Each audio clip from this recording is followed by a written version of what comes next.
古代西方社會結構簡單，君主、貴族屬統治階層，擁有國家大量財富，其餘就係農民、工人同小商人。當時缺乏技術，產能唔高，因此除特權階層以外，普遍人民唔能夠累積大量嘅財富，每日嘅工作僅足夠糊口，商業活動亦都不繁盛。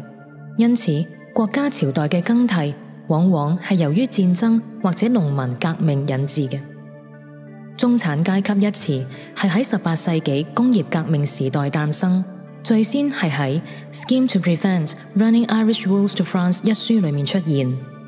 工業革命時代，科技開始進步，西方由單純嘅農業社會變成咗工業社會，產能嘅提升令社會物質富裕起嚟，商業活動增加，因此工業技術人員及受教育嘅白領階層興起，成為農民及藍領工人之上嘅中產階級。因此，自美國立國以嚟，承接住工業革命嘅成果，與此同時，亦都避開咗2次世界大戰嘅摧殘。美國得以興起成為先進嘅國家，亦都擁有最多嘅中產階級，成為工業創新科技嘅強國。數十年嚟，美國人重複住呢個美國夢，孩子希望努力讀書，考上大學，畢業後尋找一份優越嘅工作，成為中產階層嘅一份子。可是近10年卻係中產階層失落嘅10年。2001年至2010年，自2次世界大戰以嚟，首次中產階級嘅收入下跌，並且中產階級嘅數量亦都開始下滑。It has become much harder to maintain a middle-class standard of living. The study of middle-class Americans, like New Jersey garage owner John O'Connor, looked at households with incomes ranging from $39,000 to $118,000. We don't dine out. We don't go to the movies the way we used to, things like that. So, like everybody, I think we've become more frugal. Between 2000 and 2010, median middle-class wealth dropped 28%, from about $130,000 to $93,000. Lower real estate values played a big part. 42% said their financial situation is worse now than before the Great Recession. Paul Taylor co-authored the report. This is the first decade in the post-World War II era where the middle class, indeed all families, have actually less income at the end of the decade than they had at the beginning of the decade.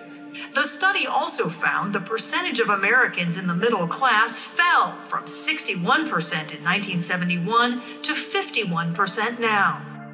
究其主因係最富有嘅1%，希望成為更富有嘅一群。因住科技、交通、互聯網發展，大企業可以將大部分嘅工作轉移到其他國家。此舉雖然可以令企業嘅盈利增加，但同時亦都會使中產階級職位下跌，因而造成中產階級消失嘅 M 型社會。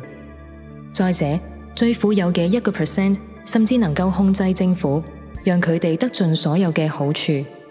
Let's talk about a little thing called income equality.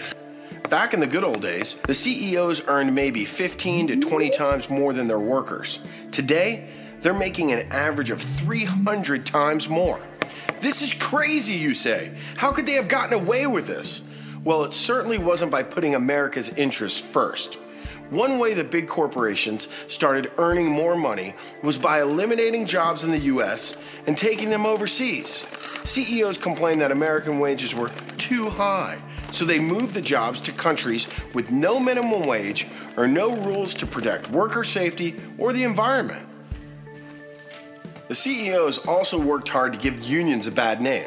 It's easy to forget that a lot of the rights we take for granted, like weekends and 40-hour work weeks, were won by the unions. But despite that crucial legacy, the number of union members has dropped off dramatically. So now when CEOs want to force lower wages, cut benefits, ship more jobs overseas, and give themselves huge raises, there's no one there to fight back.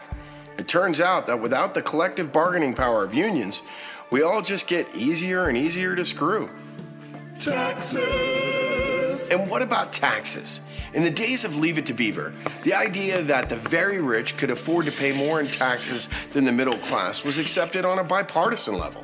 Presidents from Eisenhower to Nixon believed in progressive taxation as a matter of simple equity and justice. But taxes for the richest Americans have come down at a continuous clip since the 1960s, which would be fine, except that the middle class has been left to pick up the tab. Are you starting to recognize a trend here? That's right. It turns out there's a reason the rich get richer, mainly because they're not paying their fair share. For instance, while a hedge fund manager is making millions, he's likely paying a lower tax rate than his secretary who's making thousands. And major companies like ExxonMobil, BP, KPMG, and hundreds of others make billions each quarter, but somehow don't end up with any tax liability at the end of the year. How do they accomplish this? By sending high-priced lobbyists to Washington, D.C. to help rewrite the tax code. Those crafty devils. Look, Wall Street is all about investments, and probably one of the most lucrative investments they've ever made has been in Washington, D.C. Over $1 million a day on lobbying alone. And that investment in the form of these lobbyists has been really productive. 但係真正給予中產階級致命一擊嘅，卻係 Freemason 銀行家，因為教育帶嚟爬上社會上層嘅機會，同時亦都帶嚟債務。同香港情況相似，當年青人畢業之後，佢哋以置業嚟累積財富，因此除咗償還學生貸款以外，亦都要償還按揭供款。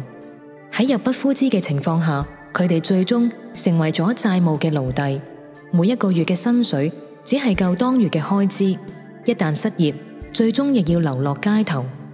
The U.S. was once home to the picture-perfect American dream. A house, a car, and a job symbolized the middle class as the core of a prosperous country.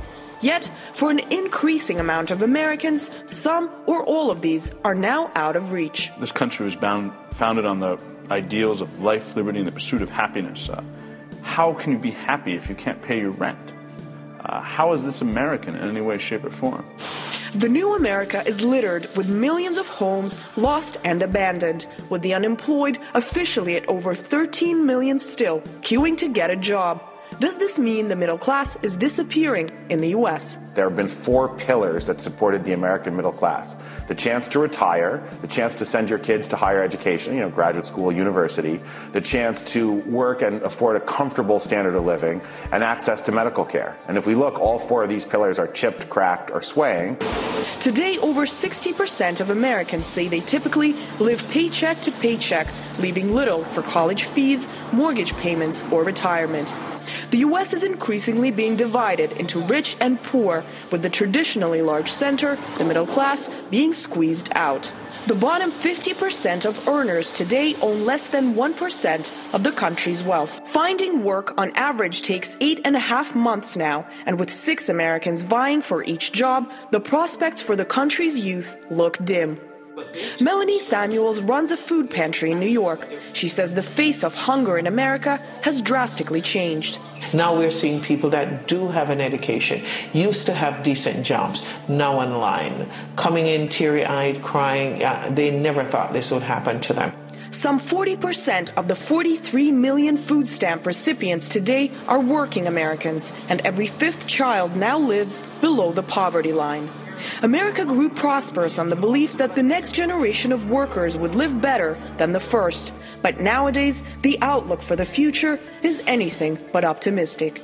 We're going to see more and more of a squeeze, more people on food stamps, more people at food kitchens, and more malnourished and hungry children in this country, no question. As the foundation of the middle class continues to crumble, concerns are growing that the heart of the American dream could stop beating altogether. And if the middle class collapses, the face of America in the 21st century could become one this country has never seen before. 由於中產階級減少，斷供房屋增加，導致房地產泡沫爆破，中產階級損失累積嘅財富。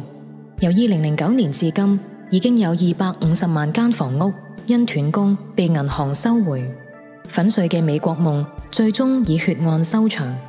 More than 2.5 million houses in the United States have been repossessed by banks since the economic crisis struck the country.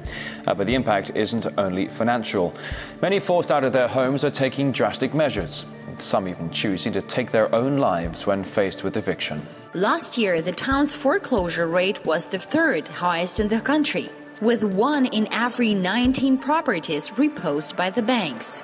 The entire region is ravaged by unemployment and budget cuts. And it's a story being repeated nationwide with equally bloody consequences. In Phoenix, a man opened fire on police when he refused to leave his house. In Ohio, an old married couple killed themselves when faced with eviction, while in Florida, a man was gunned down by police after he set his recently foreclosed townhouse on fire.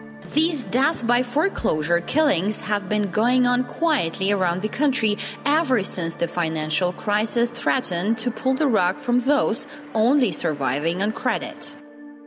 更甚者，為咗讓 Freemason 銀行家賺取更多嘅利潤，面對經濟危機嘅時候，美國政府選擇開動印鈔機以救助銀行家之餘，美元貶值對中產階級嚟講更加係雪上加霜。共和黨參選人 Ron Paul 亦都曾經喺電視辯論裏面斥責政府以消滅中產嘅方式，讓富有嘅人變得更加富有。呢個正係 Freemason 統治者樂於睇到嘅結局。